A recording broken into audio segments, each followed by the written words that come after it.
The rain began before dawn and did not stop.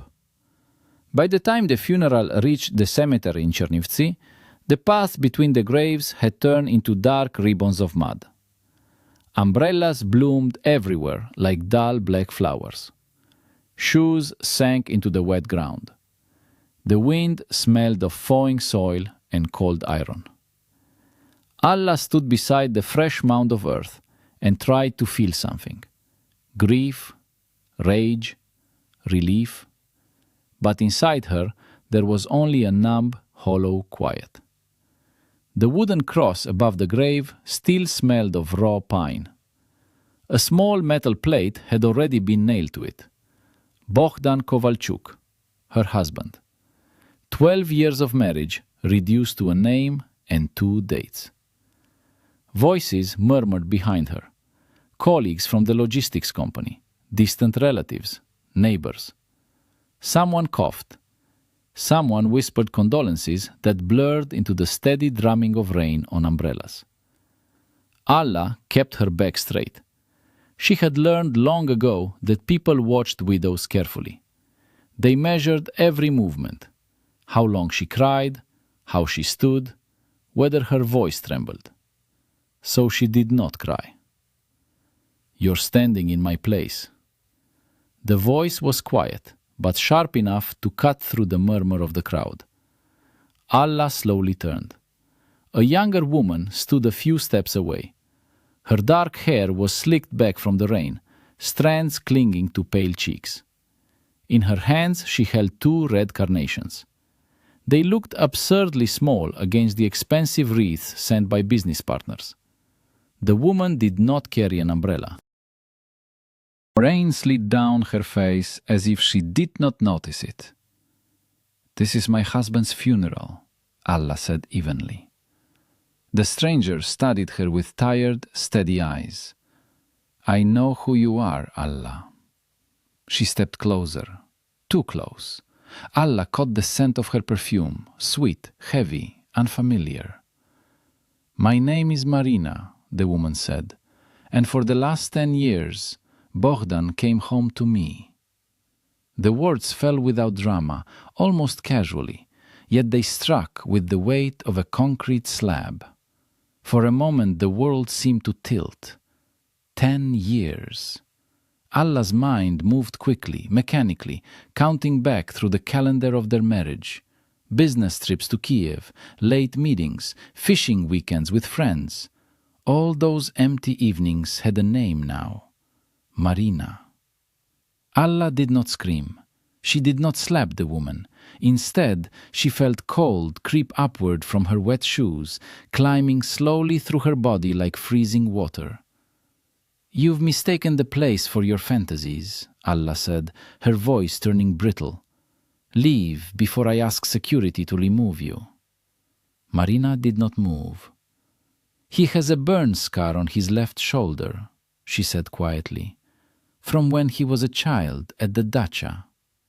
Allah's breath caught.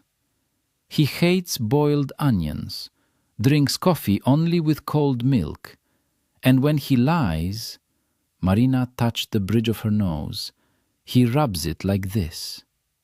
The rain tapped softly on the carnations in her hands. "He lied to both of us, Allah, but he promised me that this summer we would finally get married." "He said you and he had been living like neighbors for years."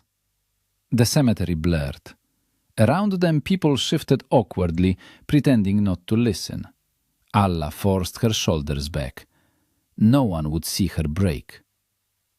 The funeral ended under the same endless rain.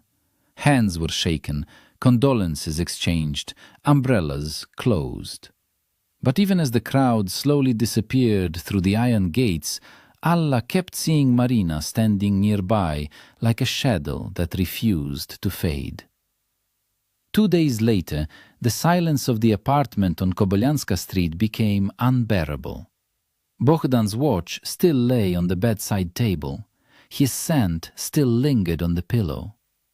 The phone rang sharply at 9 in the morning. "Hello?" Allah answered. "Alla Vasilievna? a polite male voice said. "This is notary Ihor Stepanovich. I handle the affairs of the late Bogdan Ivanovich. I must ask you to come to my office today at 12. Alla glanced at the silent rooms around her. "Is something wrong?" A pause. "Yes," the notary said carefully. "There are complications regarding the inheritance." The notary's office was hidden in an old Austrian building whose staircases smelled faintly of dust, polished wood, and strong coffee. Tall windows looked out over the grey roofs of Chernivtsi, where the March sky hung low and heavy, as if the rain from the cemetery had followed Alla into the city. She arrived early, habit. Bogdan had always hated lateness. The receptionist asked her to wait, and Alla sat on a dark leather sofa in the small reception room. The silence there felt unnatural. Somewhere behind the wall, a clock ticked loudly, every second echoing like a hammer strike inside her head. 10 years. The stranger's voice from the cemetery returned again and again. 10 years. The door to the hallway opened. Alla lifted her eyes and froze. Marina stood on the threshold. For a brief moment, both women stared at each other. Neither had expected this meeting, yet both instantly understood that the other had been called here for the same reason. Marina looked worse than she had at the funeral. Her hair was pulled back carelessly, dark circles shadowed her eyes, and the thin coat she wore was still damp from the street. She hesitated, as if considering leaving. Then she walked in silently and sat in a chair opposite Alla. "What are you doing here?" Alla asked, without hiding the sharpness in her voice. "I was called," Marina replied quietly. "They said it concerns Bogdan's inheritance." Before Alla could answer, the secretary opened the inner door. "Please come in."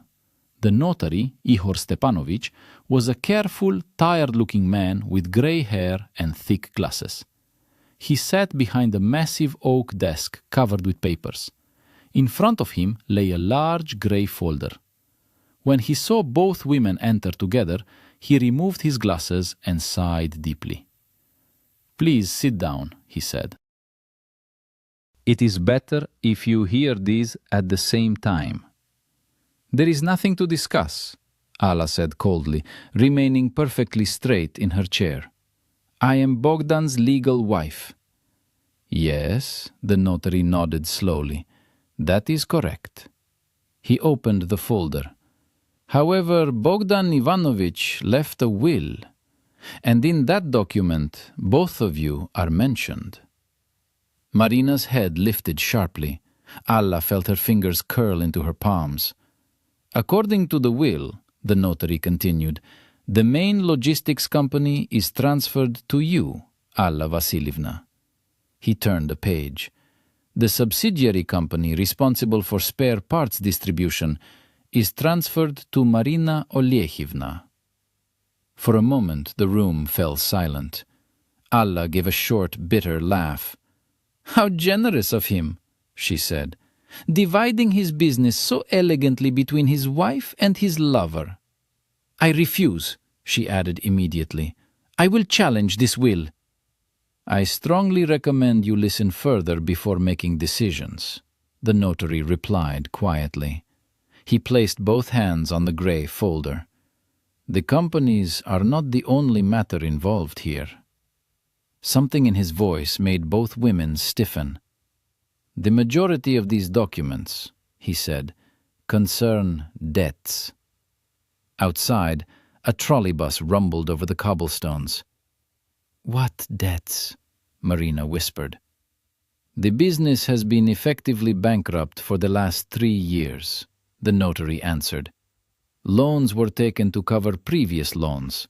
The total bank debt is approximately 5 million hryvnias.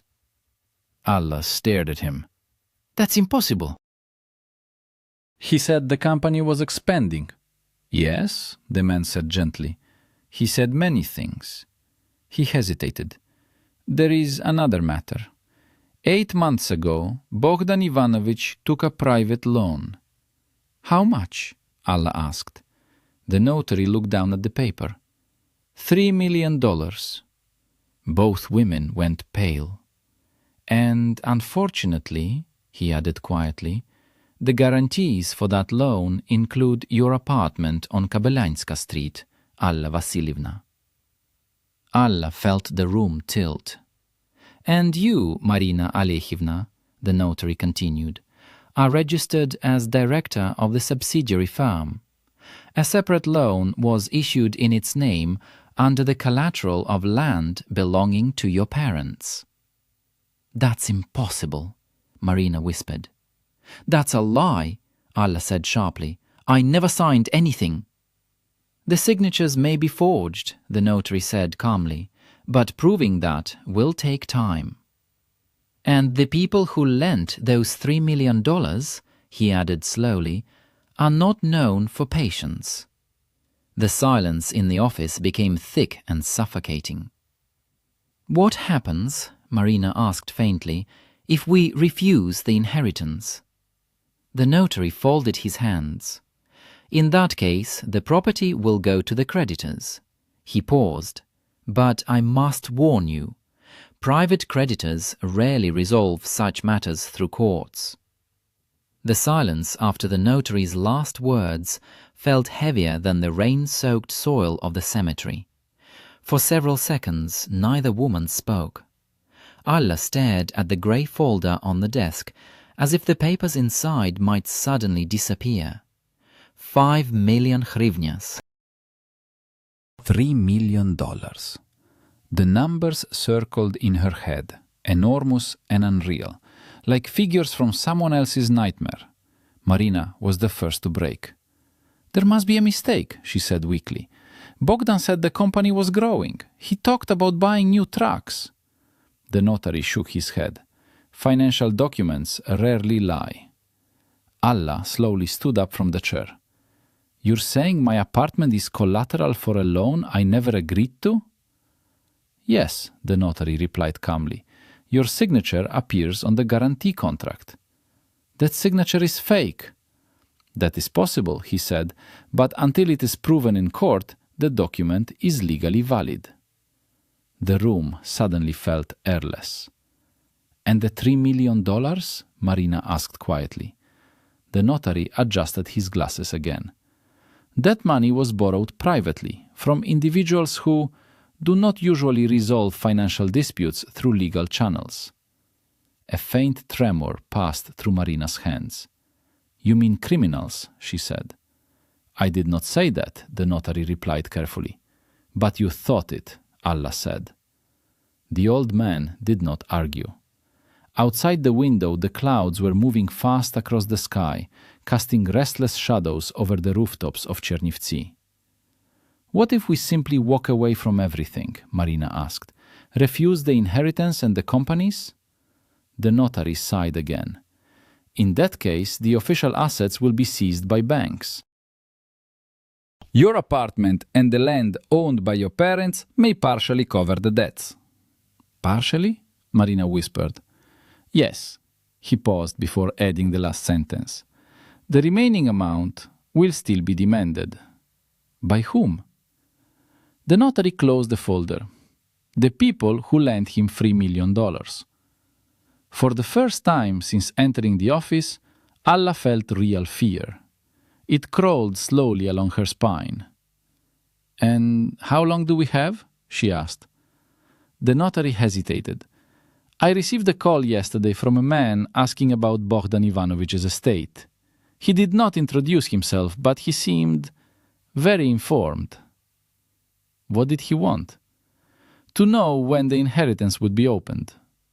The words hung in the room. And what did you tell him? Alla asked quietly. That legal heirs would be notified today. Marina covered her mouth with her hand. You told them. I followed the law, the notary replied. Alla walked to the window. The city below looked ordinary. People moving through streets, cars passing, life continuing as if nothing had changed. But somewhere out there were men waiting for $3 million.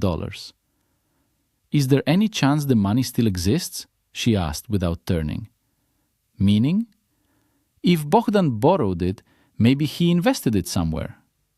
The notary shook his head. If that were the case, the companies would not be bankrupt. Marina suddenly spoke again. Then where did it go? No one answered, because none of them knew. The meeting ended soon after. Papers were signed confirming that both women had been informed about the will and the debts. Formalities. Cold legal language that reduced Bogdan's life to financial obligations. When they finally stepped outside, the sky over Chernivtsi had turned darker. Rain had started again. They stood on the stone steps of the building without speaking. Two strangers connected by the same dead man. Marina tried to light a cigarette, but her hands trembled so badly the lighter kept clicking uselessly. Alla watched her for a moment. Then she stepped closer, took the lighter, and struck the flame herself. Marina inhaled deeply. "He destroyed us," she whispered into the damp air. Alla did not answer. But for the first time since the cemetery, she realized something strange. The woman standing beside her was no longer just the lover who had stolen 10 years of her marriage. Now she was the only other person who truly understood the disaster Bogdan had left behind. And somewhere in the city, the people who wanted their money were already moving. The rain grew heavier by the time they left the steps of the notary's building. Water ran along the narrow gutters of the street and splashed under passing cars. Chernivtsi looked dull and grey, as if the city itself had grown tired of winter. Marina leaned against the metal railing, finishing her cigarette in slow, shaky breaths. "We need a lawyer," she said finally. Alla was already unlocking her car. "We need more than a lawyer." Marina looked at her. "What do you mean?" "Someone who understands how people like that work," Alla replied. "Someone who isn't afraid of them." For a moment, Marina said nothing. Then she nodded slowly. "I might know someone." Alla closed the car door and turned to her. "You might?" "My brother once had problems with tax investigators," Marina said. "Someone helped him. Not exactly a regular lawyer." "What is he then?" "A former investigator. Now he does private legal work. And other things." Alla studied her for a moment. "Call him." Marina hesitated. "He's not the kind of person you find in an office tower." "Good," Alla said, "because the people we're dealing with don't sit in offices either." 20 minutes later, they were driving through the older districts of the city.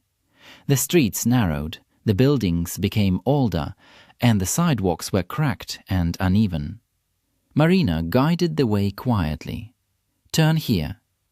They passed the dark walls of the university, then continued toward the old botanical gardens.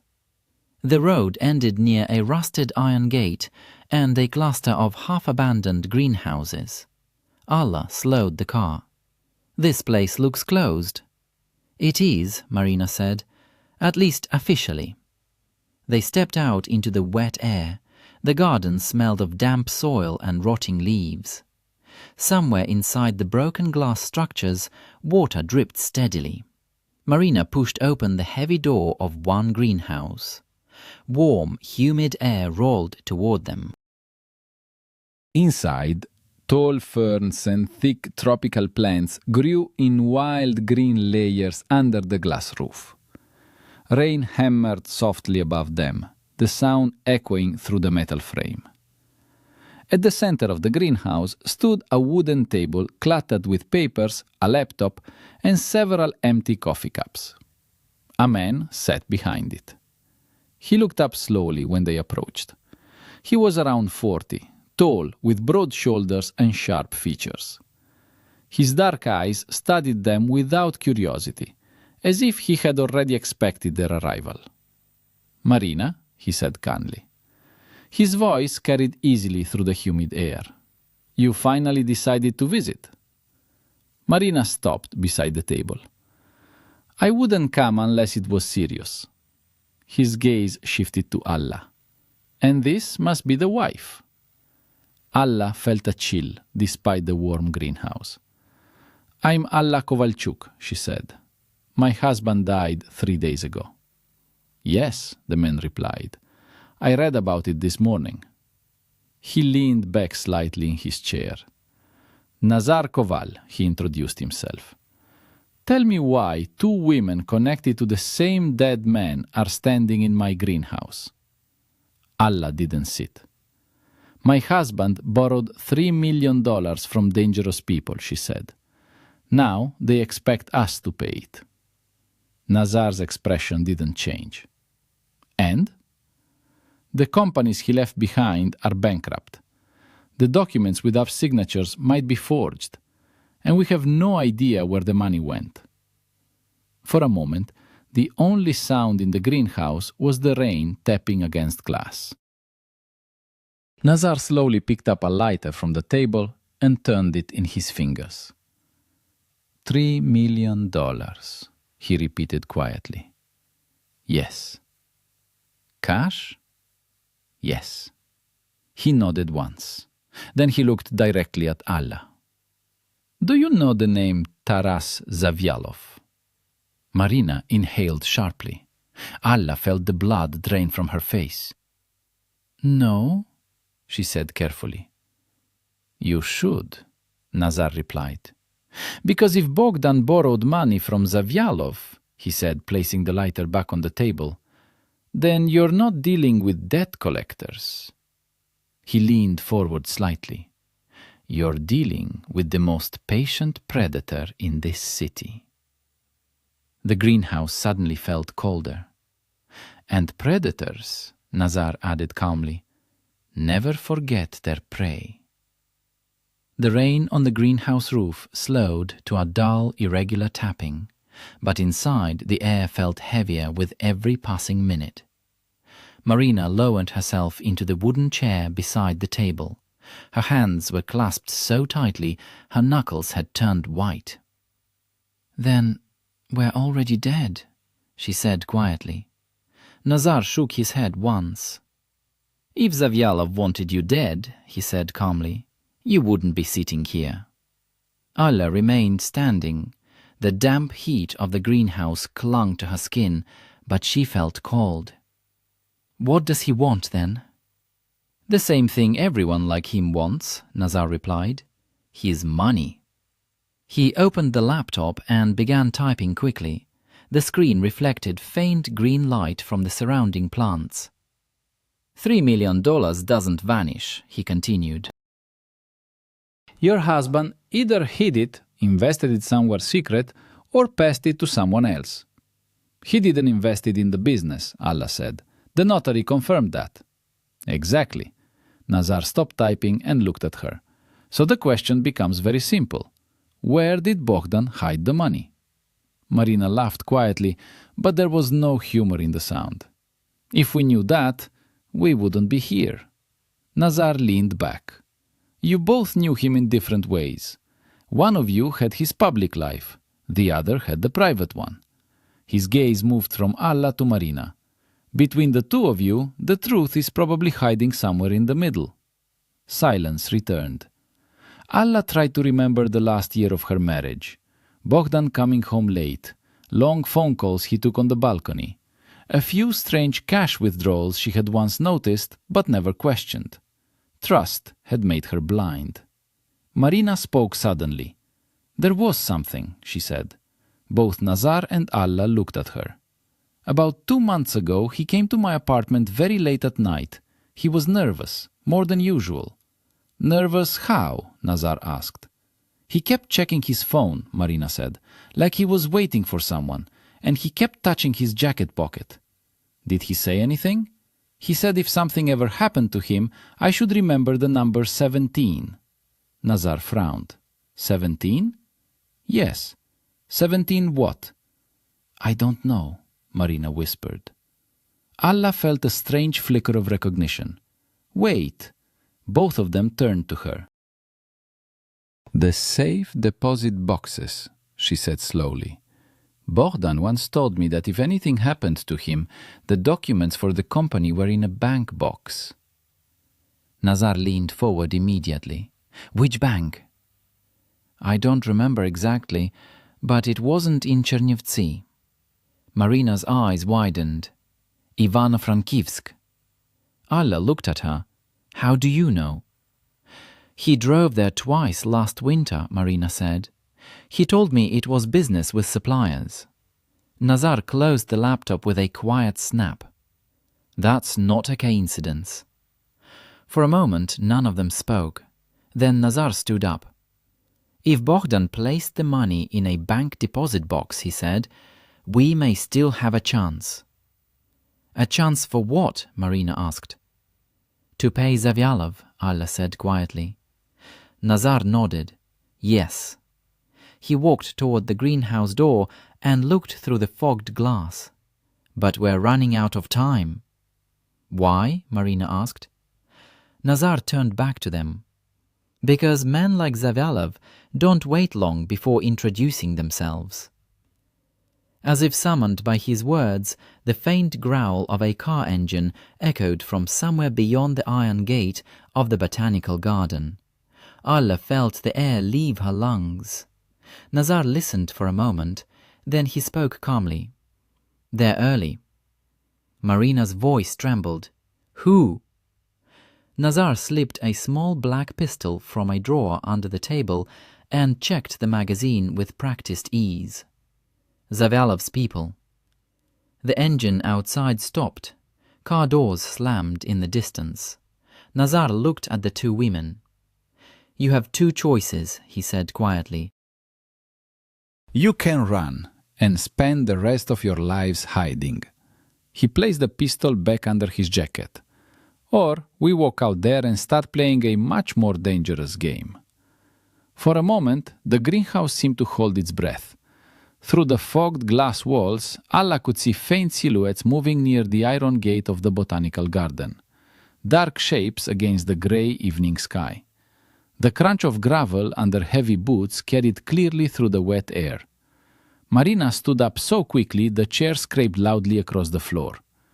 We should go, she whispered. There must be a back exit. Nazar did not move. Yes, he said calmly. There is.